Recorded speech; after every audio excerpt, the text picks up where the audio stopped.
19th of December 1904. Dearest Mother, I have recently travelled to Leeds to write a feature for the English Ladies' Journal on a most lovely country home, Lotherton Hall. Good afternoon, Miss Atkinson. Please, come in. Since last year, they have had new electrical lights in the house, and I believe our readers will be interested to learn about the installation. May I take your cloak and hat?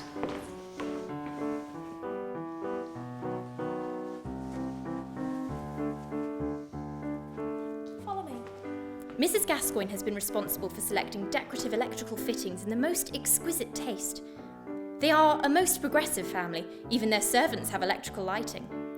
However, I wish to also learn more of the circumstances surrounding an accident which recently took place on the premises.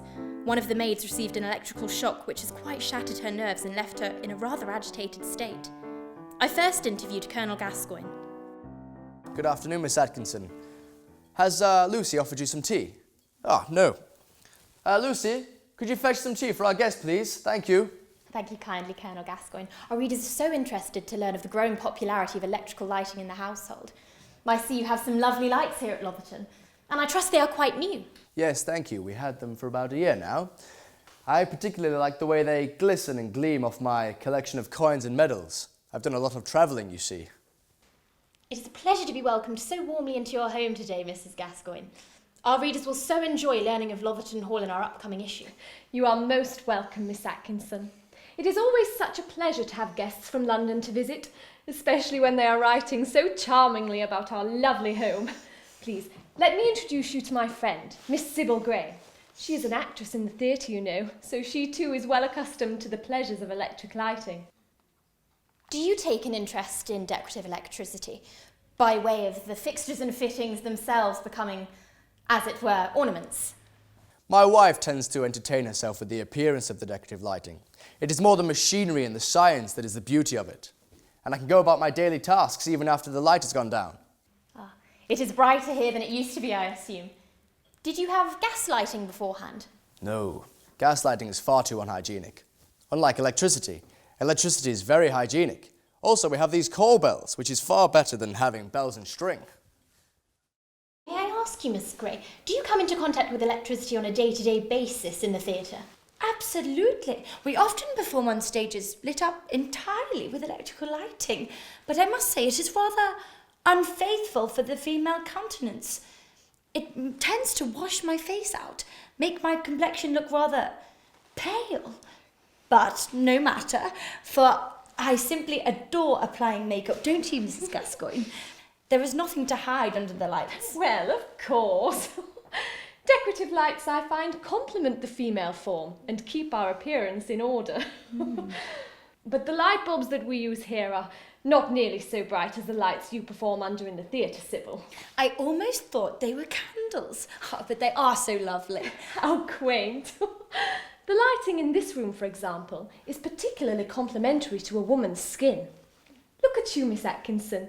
You look simply radiant in this light. Thank you very much, Mrs. Gascoigne. It's very kind of you to say. Now, our readership is very concerned with the safety surrounding electrical lighting in the household, following the recent accident on your property involving... Wherever is Lucy with your tea? I'm very aware of the recent incident, and I'm deeply apologetic, but it will not happen again. Right, well, one more question, Colonel Gascoigne. What safety precautions will you be carrying out at the property to avoid any further accidents? Our electrical systems have been rigorously tested, and our maids take heed from one another. It will not happen again, I promise. Now, good afternoon, Miss Atkinson.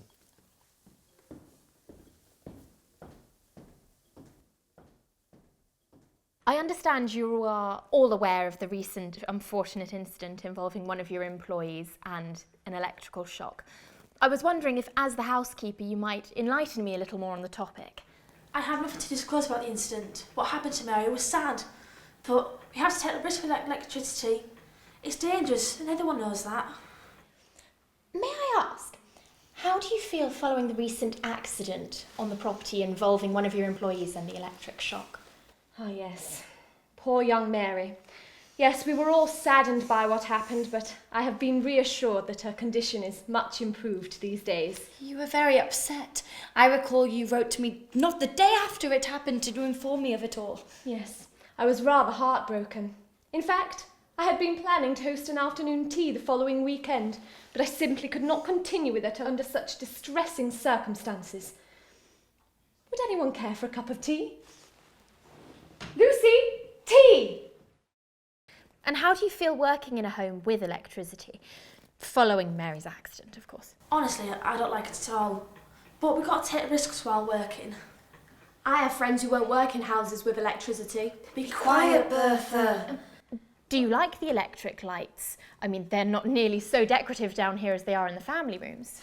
Of course not. But it used to be much worse down here. We only had candles and oil lamps. It was so dark down here. Yes, but now it's too bright. Don't understand it. I'm quite scared of it, to be honest. Oh, hush you. You're much too young to understand.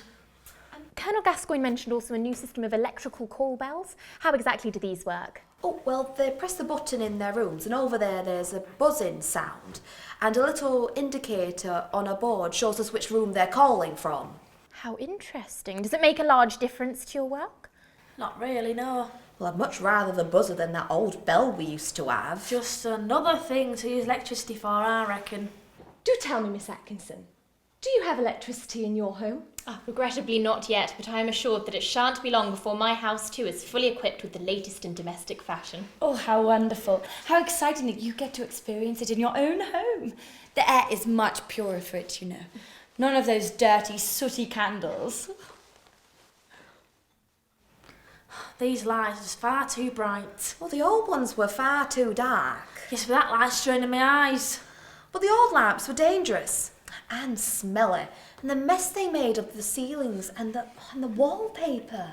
I don't care much about lighting. Bertha! Richard, do you think Miss Atkinson thought our lights were as pretty as the ones she's seen in London? Don't worry, dear, they're in very good taste indeed, and every bit as splendid as the finest lights of London. I'm sure she was very impressed. Thank you. I think I've got something to write about in the next issue. Thank you, Miss Exton. Please let me show you out. And Bertha, polish the silverware for tomorrow's dinner party. But what about poor Mary? We've done everything we can to stop it happening again. Let her write what she will, but an accident is just that, an accident. Did we do all right, do you think? I think so. We made sure not to talk too much about the incident, like the Colonel and Lady told us. She seemed nice, and fancy her being a writer. She's so modern. I know. I bet she understands electricity better than we do. I wish I knew what it was all about. It doesn't make any sense to me. Well, imagine if me or you could go and learn about it like Colonel Gascoigne did. We could be electrical engineers. Imagine me putting electrical wires through a house. I've always been really good with my hands. I can sew really well, and my dining's first rate, my old man says. I reckon that's what wiring a house would be like sewing. All those threads of copper going everywhere, holding the house together. Oh, be quiet, Ruth. Don't be so ridiculous. Who ever heard of a woman being an electrician? Now come along. That dinner won't cook itself. It is a beautiful house, Mother. As I left in the chill of the darkening winter evening, the windows were aglow with welcoming light, like a warm beacon in the gathering dusk. Still, I could not help but think of the poor maid, and of others who have come to even more harm by electrical installations in the home poorly managed or misunderstood. If we are all to use electricity someday, as the companies would have us believe, I hope this progress can be achieved without further harm to those of us who would dare to place our faith in this new and most mysterious agency of electricity.